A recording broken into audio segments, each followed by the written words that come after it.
En manchette aujourd'hui. Aujourd'hui, donc, on parle course automobile et Grand Prix de Trois-Rivières. Bonjour à tous, bienvenue à votre bulletin d'information sur les ondes de CTRB, votre télévision locale et régionale. Alain Belle-Humeur au pupitre. On est aujourd'hui le 30 avril, dernière journée du mois. Le Grand Prix de Trois-Rivières rencontrait les médias ce matin aux abords du circuit trifluvien qui accueillera les pilotes de course les 9, 10 et 11 août prochains. Le directeur général Dominique Fugère a confirmé l'ajout d'une épreuve regroupant des voitures de course vintage, donc d'anciennes voitures, mais propulsées par du carburant synthétique. Un pas de plus, a-t-il mentionné, dans cette route vers la transition énergétique. On écoute un extrait de la rencontre. Intégré GP3 Vert, on vous casse les oreilles avec ça depuis de nombreuses années. On a travaillé très fort pour organiser un deuxième week-end d'activité cet été, un week-end qui aurait été 100% énergie renouvelable. On voulait avoir un paquet d'affaires, on voulait avoir de l'électrique, on voulait avoir des voitures à carburant synthétique comme le défi urbain Chevrolet dont Raphaël Lessard est le champion. On voulait aussi avoir des voitures avec des alcools secondaires, méthanol vert, éthanol vert. Et on voulait aussi avoir possiblement de l'hydrogène. On était très, très près d'une entente, mais vous pouvez imaginer comment ce genre de développement à la fine pointe de la technologie peut coûter. Et on a un de nos partenaires qui, à la dernière minute, a dit « faudrait retarder d'un an ». C'est une idée qu'on a eue au mois d'octobre. Faire arriver ça au mois d'août, c'était un peu serré. En se donnant un an, on a plus de temps dans l'espace. Mais il y a des gens qui avaient levé la main et qui avaient dit « nous, on veut participer. On veut démontrer que nos voitures, même si c'est des voitures qui ont 50, 60 ans, parfois, sont capables de faire partie de la solution, faire partie de la transition énergétique. On est au cœur de la vallée de la transition énergétique, si vous le savez. Donc, c'est des gens de Course Vintage Québec. Dehors, on a, j'aime les baptiser Laurel et Hardy, parce qu'on a une grosse Corvette 78, mais on a une mini Corvette, comme on l'appelait à l'époque, une Opel GT 71, la Corvette de Jean-Pierre Ouimet. Jean-Pierre, t'es juste là. Et Tony Rida, qui est le propriétaire et le pilote de la Opel GT, une voiture qui me faisait rêver quand j'étais petit gars, parce que c'était comme une Corvette, mais en plus petit, puis ça paraît pas de même, j'ai déjà été moyen petit. Donc là, de les avoir les deux sur la grille de départ aussi, pour les 60 ans de la Mustang, on va avoir un paquet de Mustangs qui vont être là, justement des 64, des 65, des 66. Il va y avoir des Corvettes des Camaro un peu plus vieilles que celles-là, donc des voitures de première génération. Des voitures qui ont fait les belles années du Grand Prix de Trois-Rivières. Vous regardez sur les murs ici, on est dans un local vintage pour annoncer l'avenue de course vintage. Et on n'a qu'à penser, on pense au Mustang, par exemple, celle de Roger Brière qui a gagné le premier Grand Prix de Trois-Rivières, la course novice, sa première Coupe du Maire. On ramène ces voitures-là en piste, mais avec le carburant synthétique de nos amis de chez P1, un carburant qui est non pétrolier, qui réduit les émissions de gaz à effet de serre sur la durée de vie du carburant au-delà de 80%. C'est un carburant qui permet justement de faire de la transition énergétique. On n'est pas rendu là, et comme je le dis souvent, la voiture électrique, c'est pas l'avenir. Ça fait partie de l'avenir. Et ces voitures-là vont aussi faire partie de l'avenir, même si ça fait 60 ans qu'ils sont sur la route. Puis on veut montrer que ça n'a pas besoin d'être endormant, ça n'a pas besoin d'être plate, on n'a pas besoin d'être toujours en train de se demander est-ce qu'on va se rendre au bout, est-ce qu'on va arriver au bout de notre autonomie. Je sais que nos amis chez GM travaillent très très fort pour qu'on ait des voitures les voitures électriques, on va le moins se casser la tête, mais il reste que quand on est capable de mettre de l'essence, toute synthétique soit-elle. Puis là, je veux juste rétablir quelque chose. Quand on a eu quand on a demandé aux pilotes du défi urbain Chevrolet de rouler avec cette essence-là, il y avait beaucoup d'inconnus. Là, il y a un des pilotes qui m'a demandé, puis la question peut paraître farfelue, mais c'est parfait. Quand il m'a dit, ouais, mais là, si ça réduit de 80% le carbone, ça veut dire que je pars mon auto, puis je peux mettre la face à côté de l'exhaust, puis je tomberai pas malade. Là, non, c'est pas ça qu'on dit. C'est sur la durée de vie du carburant. Le carburant est fabriqué à partir de carbone qui est capturé dans l'air, à partir d'alcool, de résidus agricoles et forestiers qui... d'ailleurs, les gars de l'Expo, hein, si vous les résidus agricoles et forestiers. le carbone est capturé par les végétaux et au lieu de le déséquestrer en pourrissant dans le champ, on réussit à faire avancer des voitures, des belles d'autrefois ou des voitures toutes normales. On a fait des tests avec des voitures de la Coupe Sentra et ça fonctionne très bien. Depuis 3 ans, ça fonctionne bien. Raph, t'as pas eu de misère à faire aller ça vite, là, P1, hein? Ça allait vite. Ça allait vite. Puis, sait-on jamais, dans un horizon de 3, 5, peut-être 8 ans, le Grand Prix de Trois-Rivières sera, notre fin de semaine traditionnelle sera aussi seulement avec des énergies renouvelables. On le souhaite, on travaille vers ça, puis ça, c'est un pas de plus vers ça. Donc, sans plus tarder, j'aimerais inviter M. Paul Giroux, qui est le président de Course Vintage Québec, de nous expliquer ce que ça veut dire pour eux de pouvoir mettre 16 des plus beaux bolides de course au Québec sur le circuit. Donc, l'implication de Payet Course Racing a aussi été soulignée lors de cette rencontre de presse. L'équipe regroupera cette année encore les pilotes Marc-Antoine Camiran et Andrew Ranger en série NASCAR Canada. Jean-Claude Payet, président du groupe Payet, a aussi pris la parole lors de cette rencontre de presse. Une deuxième voiture préparée par une autre équipe québécoise. On sait que Camiran Performance fait très bien les choses en ayant remporté le championnat en 2022 et la course la plus importante du calendrier en 2023. Mais là, d'avoir 2 voitures préparées par 2 ateliers québécois, qu'est-ce que ça veut dire pour toi qui est... Quand on est le dealer numéro 1 au Canada, pour un bout de temps, ça veut encore dire qu'on est le dealer numéro 1 au Québec. Fait que ce bout-là est réglé. Ah boy, hey, je suis content de vous voir. C'est plaisant. Oui, on réalise avec les années, quand on embarque là-dedans, que c'est une petite famille. On est poignés ensemble à tous les étés. Je trouve qu'on a du fun, puis ça me fait du bien de vous voir ce matin. Je regarde les pilotes, les Dumoulin, Kevin, Simon, Marc, c'est sûr mes gars, Andrew. C'est le fun, ça sent l'été, ça sent les vacances, ça sent le plaisir, ça sent le Grand Prix, ça sent le fuel. C'est sûr que on est chauvé un petit peu, on aime ça ramener nos gars au Québec. Pour Andrew, de revenir chez nous, je pense que c'est accommodant. On a une belle gang. Sylvain, merci. Mathieu, merci les gars de nous accueillir chez vous. Je pense qu'on va avoir bien du fun ensemble. Kevin, merci de coéquipier avec Andrew. Je pense qu'on va avoir une belle été ensemble. Puis Marc, là-dedans, il faut que tu partnership avec ces gars-là. Je passe mes messages. Je pense qu'on va bien du fun. C'est ça, tu sais que ça fait les présidents. Quand c'est un message va passer, ça le fait devant tout le monde. Non, face à part, je pense qu'on va bien du fun. C'est le fun de ramener nos gars au Québec. On a une pépinière à pilotes au Québec extraordinaire. L'héritage que les Dumoulin, les Camiran, les Ranger, les Lacroix laissent au Québec, puis inspire les plus jeunes à performer, puis à s'inscrire, puis à aller plus loin. Les gars, soyez conscients de l'héritage que vous laissez pour les gens d'ici, nos jeunes qui sont en karting aujourd'hui, puis qui poussent, puis qui montent. Puis on veut que cette série-là, la série NASCAR Canada, Doom, il faut qu'elle monte, qu'elle explose, qu'elle devienne une série nationale reconnue, puis que nos jeunes se mirent dans vous autres, les gars, puis qu'ils aient le goût de s'en aller où ce que vous êtes rendus aujourd'hui. Puis peut-être un tremplin plus tard pour peut-être des séries américaines. Donc, écoute, d'avoir Andrew avec nous autres ici au Québec, là, champion. Merci Sylvain. Merci énormément. C'est ton idée, c'est toi qui m'as approché, puis c'était difficile de dire non. Donc, c'est ça, mon dos, on est très heureux. Merci beaucoup. Karel?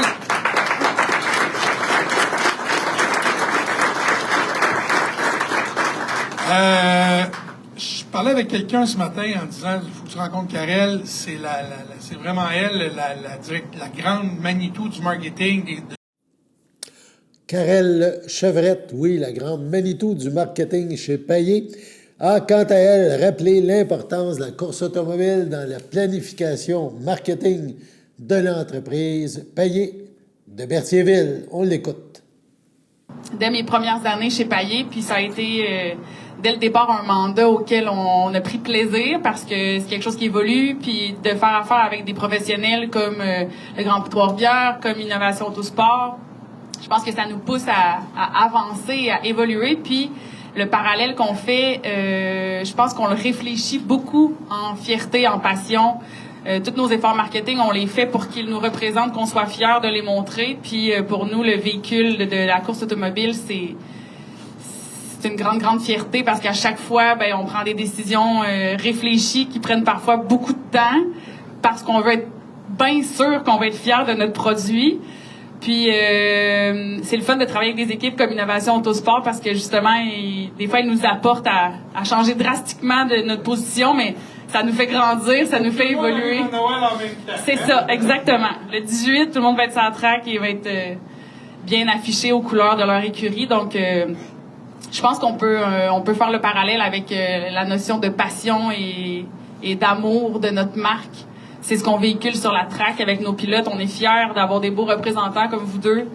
Puis on va vous utiliser encore cette année à toutes les sauces. Préparez-vous. Merci beaucoup, Karel. Quand on regarde sur les murs ici, on voit bien comment le Grand Prix de Trois-Rivières est bien établi sur l'échiquier mondial du sport automobile et comment il y a des pilotes d'ailleurs qui sont venus faire leur marque ici. Rappelons que le Grand Prix de Trois-Rivières retient l'attention des amateurs de course automobile depuis 1967. On change de sujet, on s'en va du côté artistique un peu plus. Le Crapaud, donc qui a pignon sur rue à Saint-Félix, vous invite mercredi 1er mai, 19h15, et un événement qu'il organise pour souligner la Journée internationale de lutte pour les droits des travailleuses et des travailleurs. C'est dans le cadre de son ciné Blabla. Ça se déroule en collaboration avec le Crédil, donc un organisme de Lanaudière. Le Crapaud présente le long-métrage québécois Richelieu du réalisateur Pierre-Philippe Chévigny. Le film met en vedette Ariane Castellanos, Marc-André Grondin et Nelson Coronado. Pour l'occasion, le comédien Luis Oliva sera présent pour participer à l'échange avec le public. Nouvellement embauchée à titre de traductrice français-espagnol dans une usine employant des ouvriers guatémaltèques, une jeune femme entreprend avec ces derniers une résistance quotidienne pour lutter contre l'exploitation dont ils sont victimes. Les billets pour ce film sont en vente sur place seulement, paiement en argent comptant. Les places sont garanties. Pour les films du Crapaud pour le printemps 2024, l'organisme offre un rabais de 50 % sur le prix d'entrée pour les membres de la FADOC, donc sur présentation de leur carte de membre. On regarde un extrait de ce film.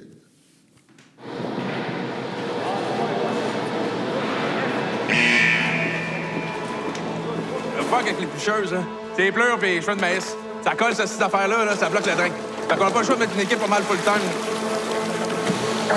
Esta es la peor cosa que he olido en toda mi vida, ¿eh? Y eso que fui al baño después de Guillermo, ¿eh?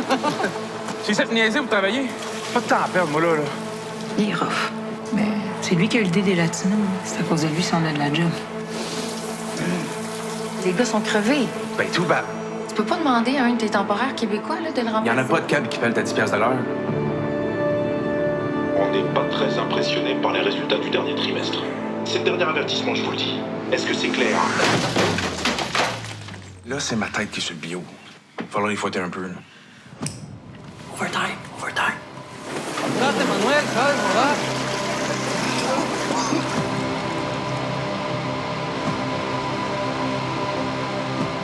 Ils sont pas obligés de faire d'overtime. Pourquoi ils disent pas non, des fois? Parce que depuis qu'ils sont arrivés ici, on leur dit qu'on peut y renvoyer n'importe quand. Ils ont peur. Pourquoi il y a des caméras tout d'un coup? Tu le sais, ça boit comme des trous, ça dérange les voisins. Oh, mais c'est pas illégal de les surveiller. Pardon? OK, moi, je peux plus, là.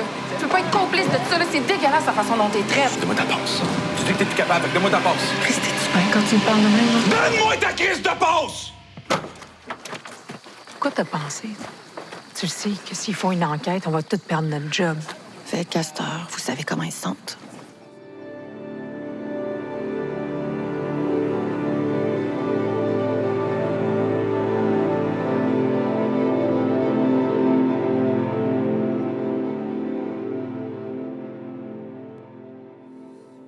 Allons maintenant à la pause.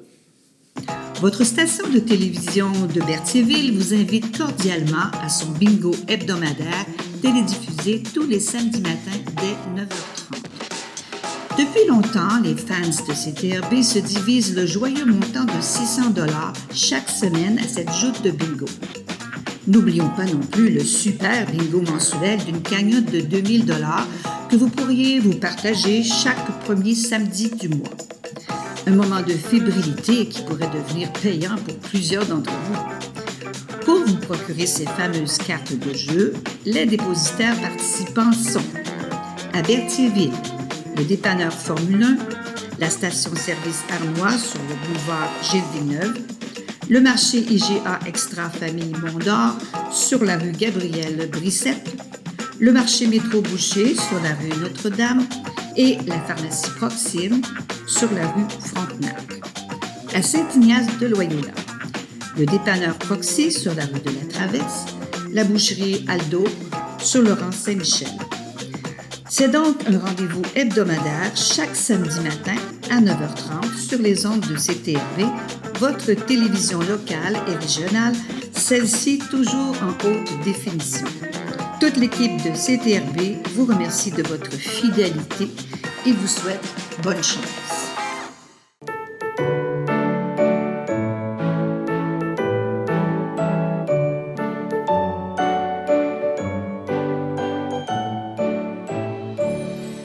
En ce 30 avril, la FADOC de l'île du Pas désire souhaiter bonne fête à Daniel Bergeron et le Centre d'action bénévole d'Autrey souhaite un heureux anniversaire à Rose Desrosiers.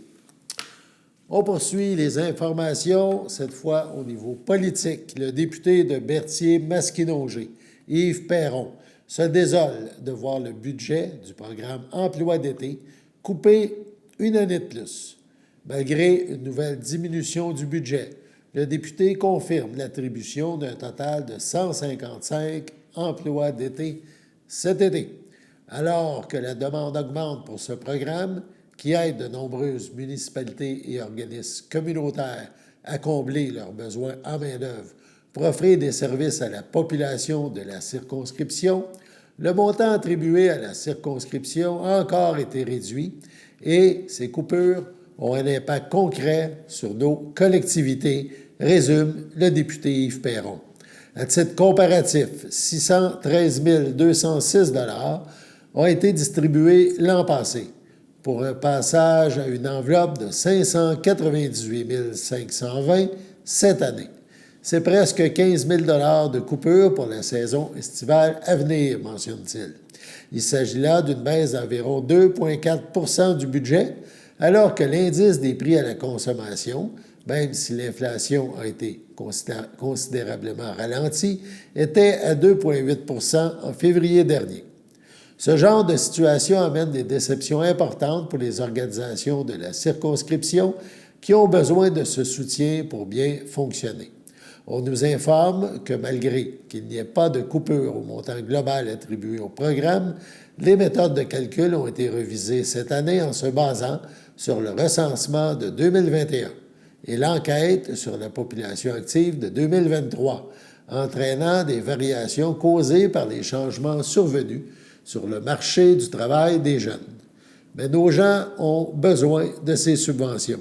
Vous pouvez être assuré que nous maintiendrons les pressions pour obtenir davantage de ressources pour notre région pour les prochaines années, a expliqué même le député de Berthier, Yves Perron. On parle maintenant de modification des pratiques de dégagement des lignes électriques réalisées par Hydro-Québec. Suite à des questionnements de citoyens et à une observation d'abattage d'arbres de façon massive sous les lignes électriques, on est à Lanoret, dans le rang Saint-Jean-Baptiste, la municipalité de Lanoret a pris des mesures rapides envers Hydro-Québec afin d'être informée de leur intention. Une rencontre s'est déroulée, peut-on lire dans un communiqué acheminé à CTRB. Donc, une rencontre s'est déroulée en présence de représentants de la Société d'État, du maire de Lanoret, du directeur général de la municipalité et du directeur des travaux publics. Globalement, Hydro-Québec a expliqué que la planification des travaux de maîtrise de la végétation, de même que ses méthodes d'intervention, différaient de manière importante par rapport aux années passées. En fait, ce qu'Hydro-Québec qualifie de travaux de maîtrise de la végétation se traduit à Lanoraie par une coupe systématique de tous les arbres présents à l'intérieur d'une mesure de 5 mètres de chaque côté des fils électriques.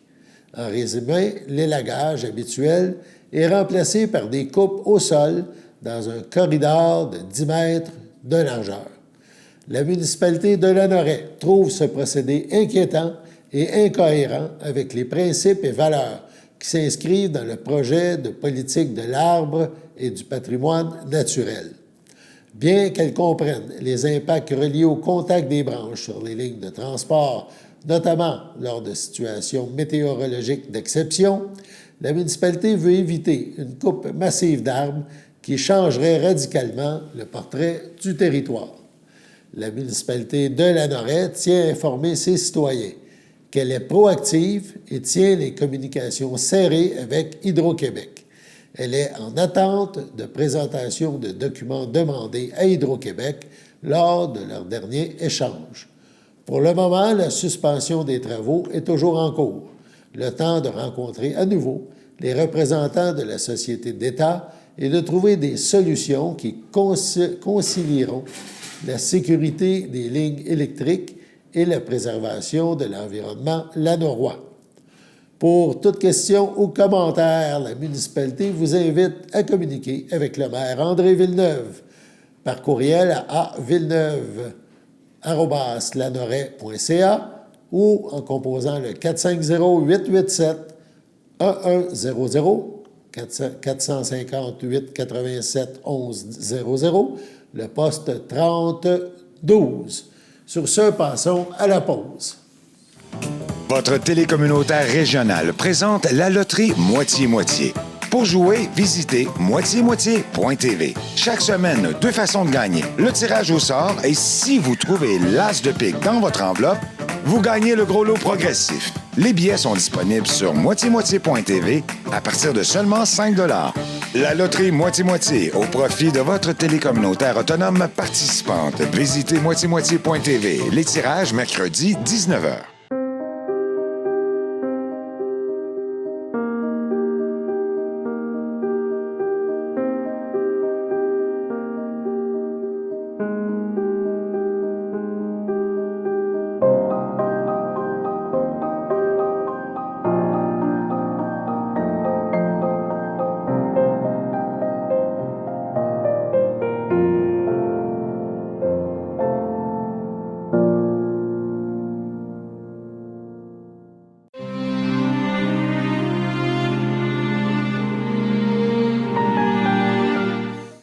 Au CHDL de Saint-Charles-Borromée, le 22 avril, à 92 ans, est décédée Mme Lucienne Caillé, épouse de feu Julien Tellier, demeurant Saint-Gabriel de Brandon, autrefois de Berthierville.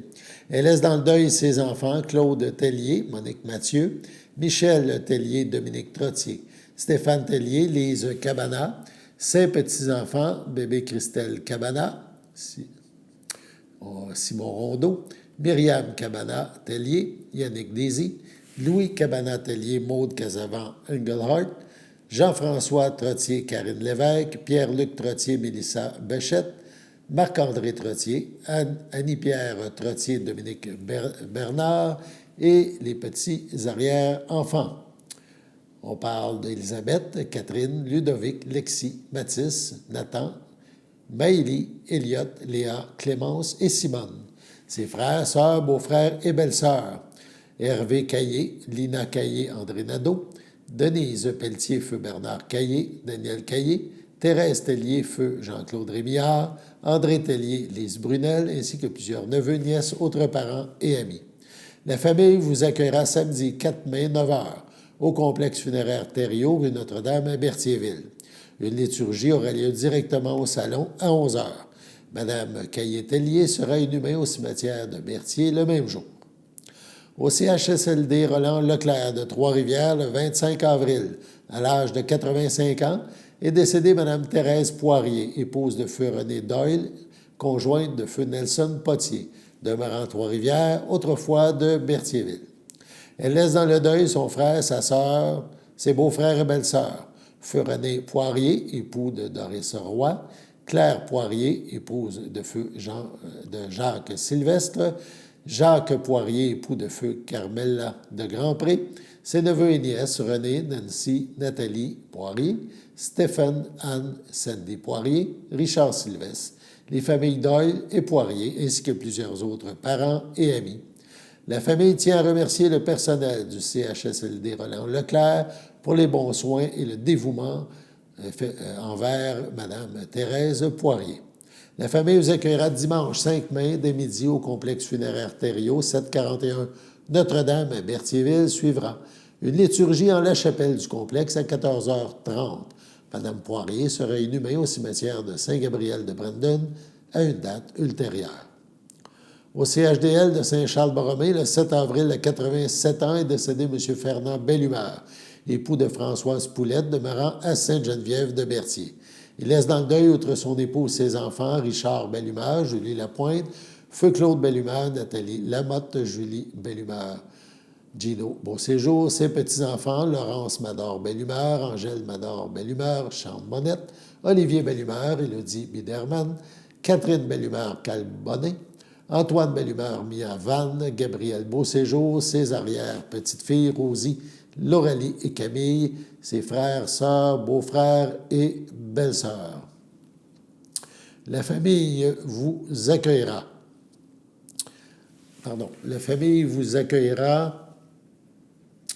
Le 11, samedi le 11 mai, dès midi, au complexe funéraire Thériault à Berthierville. Suivra une liturgie à la chapelle du complexe à 15h. M. Fernand Bellumeur sera inhumé au cimetière de Berthier à une date ultérieure. Sur ce, passons à la météo.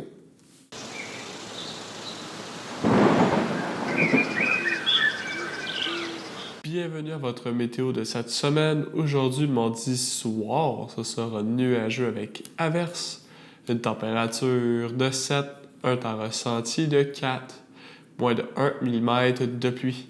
Mardi nuit, ce sera un ciel variable, une température de 4, un temps ressenti de 0. Mercredi matin, c'est ensoleillé avec passage nuageux, une température de 6, un temps ressenti de 3. Mercredi après-midi, ce sera un ciel variable, une température de 15, un temps ressenti de 15. Mercredi soir, ce sera nuageux avec éclaircies, une température de 13, un temps ressenti de 13. Et voilà, c'était tout pour votre météo.